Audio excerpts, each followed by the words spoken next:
As good as it was to have discovered significant reserves of oil onshore and offshore, the state of West Cameroon, the Republic of Cameroon, and French governments were concerned that Cameroon's federal system of government could stand in their way of exploiting these reserves in accordance with Cameroon-France secret commercial accords of 1958 and 1959.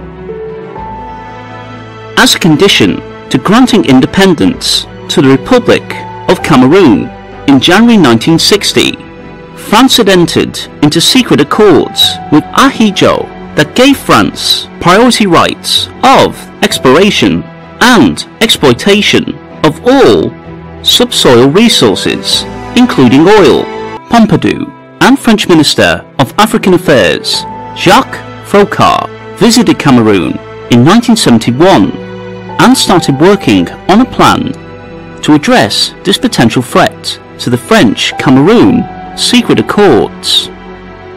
Plans were put in motion for what would later be called the Peaceful Revolution of the People of Cameroon, the dismantling of the federal structure of government in favour of a unitary system of government, giving the president even more powers than he already had.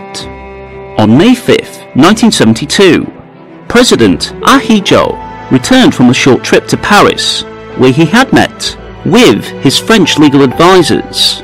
In his briefcase from Paris were some very important documents, printed copies of a new constitution for the Federal Republic of Cameroon.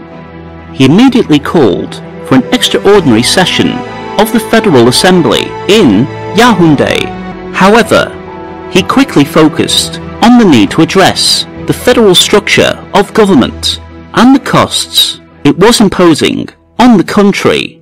He noted that the federal structure of government required 3 governments and 4 houses of assembly.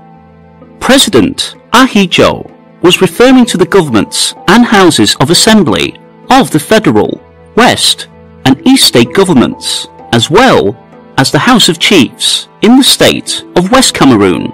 He went on to bemoan the West Cameroon budget deficits, which were costing the federal government upwards of 2 billion francs CFA annually. He concluded that given all those facts, the federal structure of government had outlived its usefulness and, instead of being a catalyst for growth, had now become a major handicap. When Southern Cameroons joined the Republic of Cameroon on October 1st, 1961, it was a rich and vibrant territory. Southern Cameroons was by then exporting over £5 million of agricultural products to Europe and the US, including bananas, rubber, cocoa, palm oil and peppers, resulting in annual profits of close to £1 million.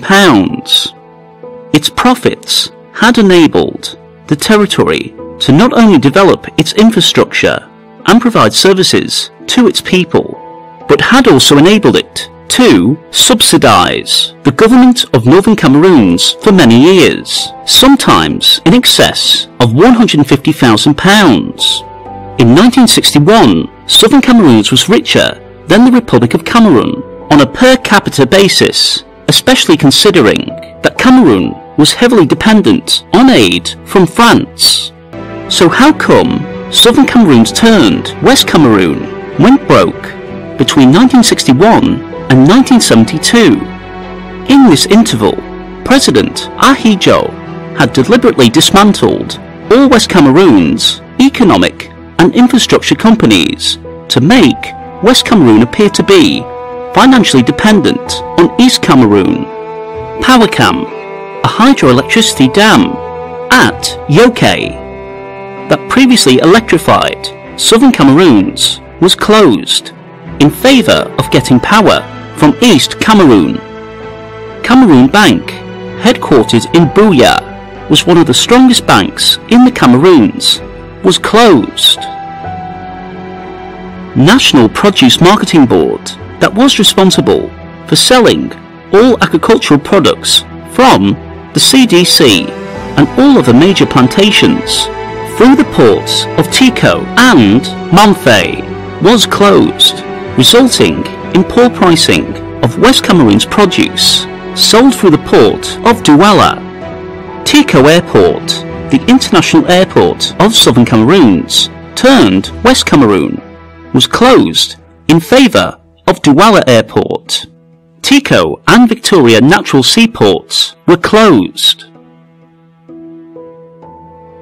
Numerous trade organisations, financial cooperatives and credit unions, engineering and infrastructure organisations and companies were all shut down. By 1972, having intentionally crippled the robust economy that West Cameroon inherited from southern Cameroons, it made sense that on paper at least, Ahidjo's claim that federalism and not his direct actions was the reason why the government of West Cameroon appeared to be in the red.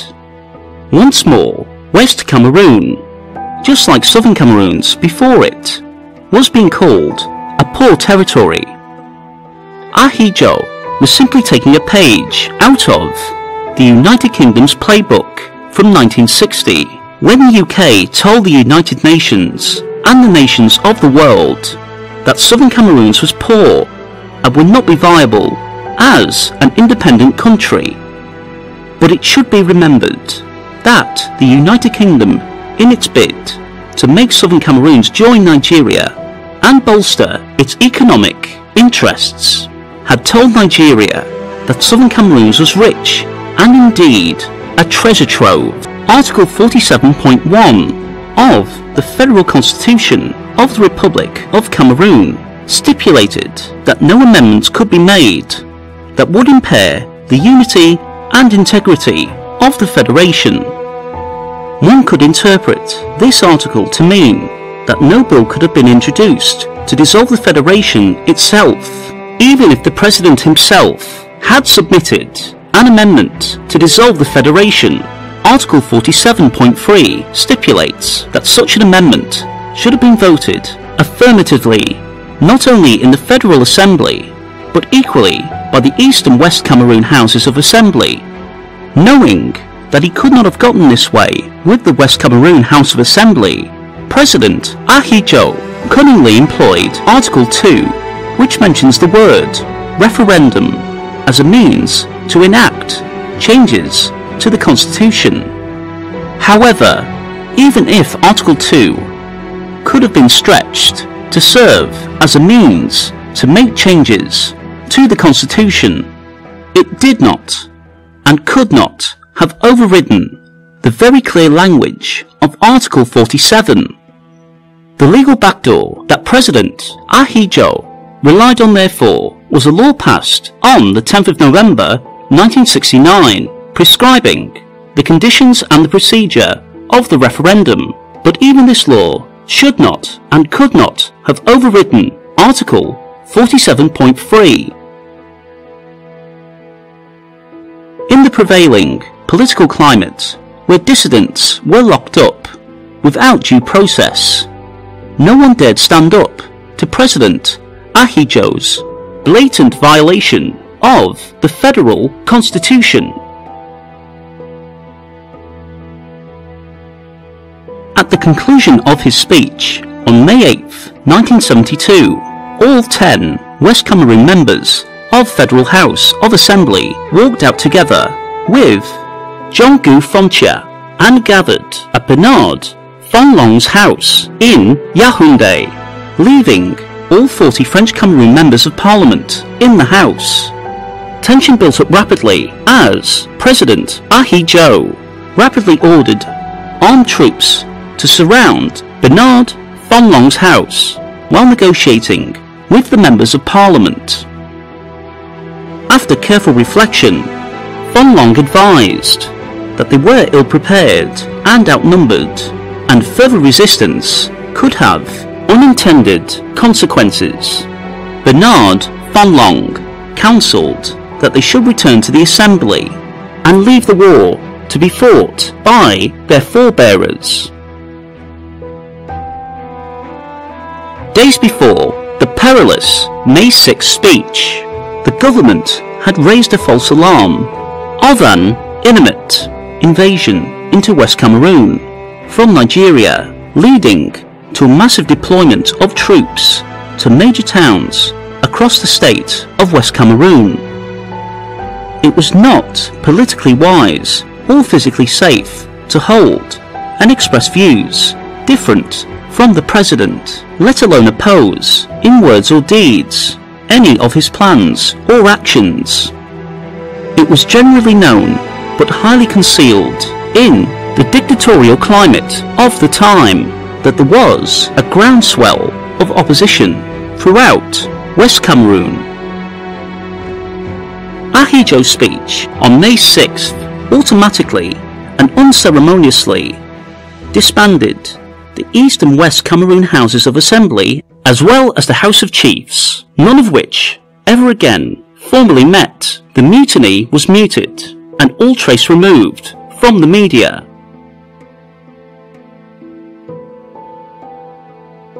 Throughout the referendum campaign season of 12 days, everybody was advised against casting no votes.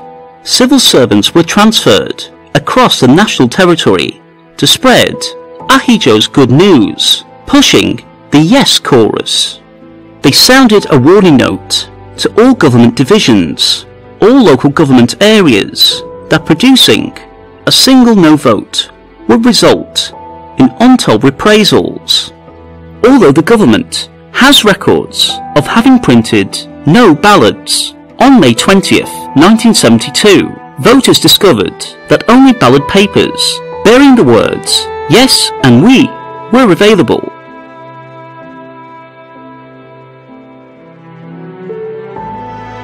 If no ballot papers existed, they were clearly not used in voting offices, if not everywhere, certainly in the majority of voting offices across Cameroon. By midday on May the 20th, 1972, President Ahidjo was already calling the referendum a victory. 2 weeks later, he would sign into law the new constitution on June the 2nd, 1972.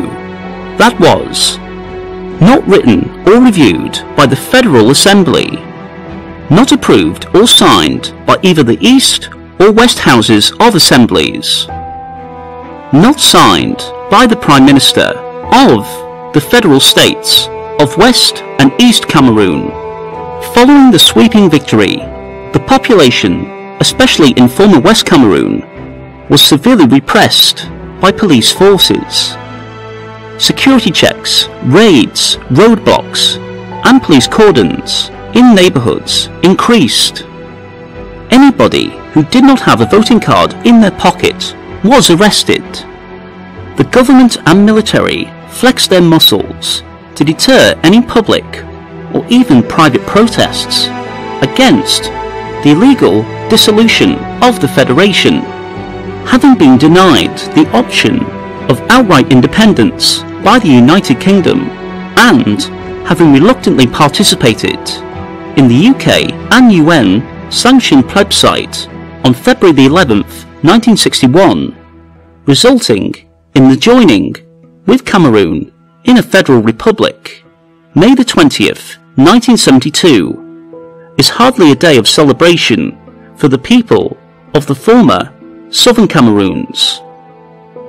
Rather, it is a day that holds little meaning, because it represents the day when the federal system of government that should have guaranteed their diversity and way of life, their educational and legal systems, and much more, was dismantled, accelerating their marginalisation within the now united Republic of Cameroon.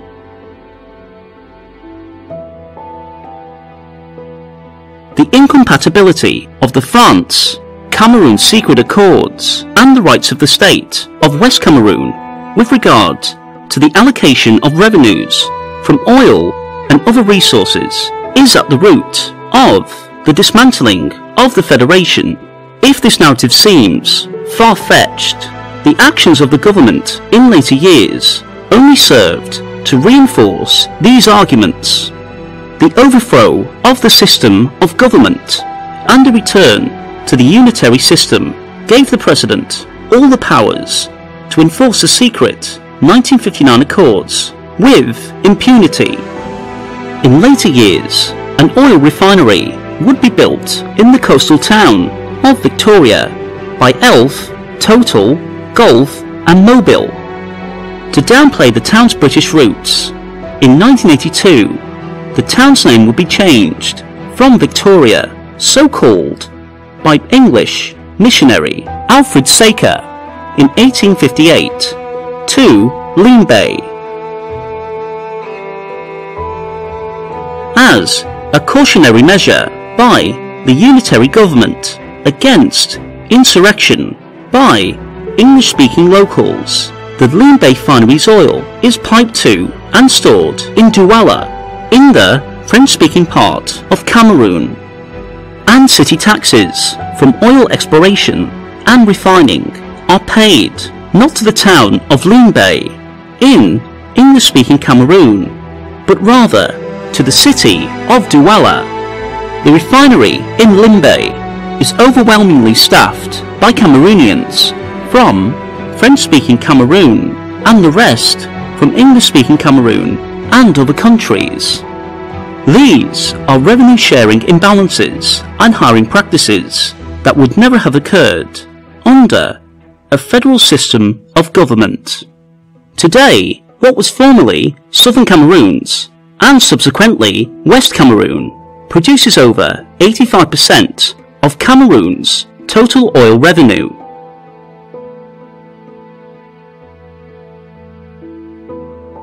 Once more, rather than people determining the future of their land had come to define the future of the people. As difficult a pill as May 20th, 1972 was for West Cameroonians to swallow, they chose to rise above it. They chose to continue to hold their heads high, and they chose to live and fight this grave injustice another day. As Bernard von Long wisely said on May 8th, 1972, the West Cameroonians chose to leave the